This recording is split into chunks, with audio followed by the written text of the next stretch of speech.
Hello everyone, welcome to my channel pen and duster. आज हम पढ़ेंगे क्लास 9th के chapter matter in our surroundings का part 4।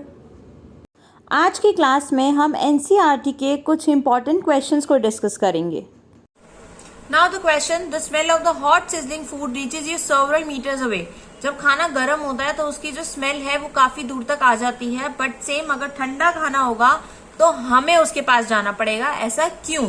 अब क्या है, अभी हमने किया डिफ्यूजन, राइट। डिफ्यूजन जो है वो इंक्रीज होगा with the increase in temperature. Temperature बढ़ेगा, काइनेटिक एनर्जी बढ़ेगी, तो जो इसके पार्टिकल्स हैं वो एयर में ज्यादा जल्दी मिक्सअप हो जाएंगे, जिसकी वजह से वो ज्यादा ट्रैवल करेंगे और आप तक जो है उसकी स्मेल पहुंच जाएगी।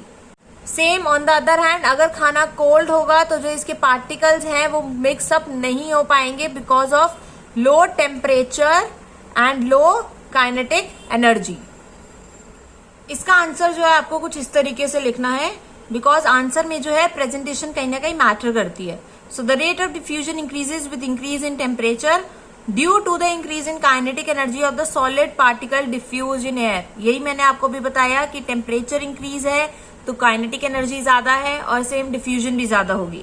The kinetic energy of hot food particle is high as compare to the cold food, thus the smell of the hot sizzling food reaches us even at a distance, but to get the smell from the cold food you have to go close. Next is, liquids generally have a lower density than solid, but you must have observed that ice floats on water. Why? अब इस question में एक नया word है density. पहले density को समझते हैं कि वो क्या होता है।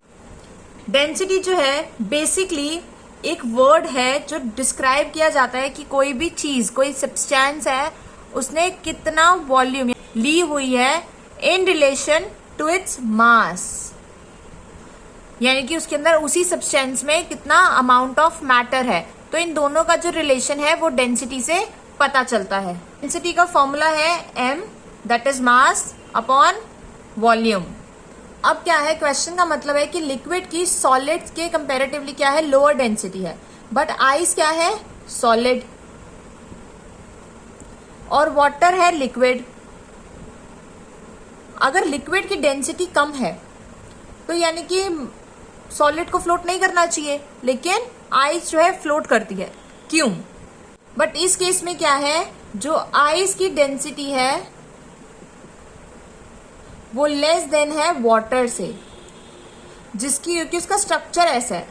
अब स्ट्रक्चर के अकॉर्डिंगली क्या है, उसकी डेंसिटी कम है, उसमें क्या है, पोर्स हैं, जिसकी वजह से एयर अंदर आ जाती है और वो ट्रैप कर देती है, जिसकी वजह से ये फ्लोट करने लगती है। आई होप आपको ये क्लियर होगा।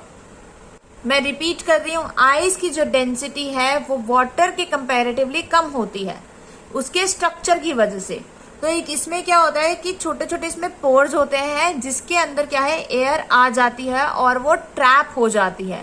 जब एयर ट्रैप हो जाएगी जिसकी वजह से क्या है, वो बहुत ज्यादा लाइट हो जाएगा और वो फ्लोट करने लगेगा।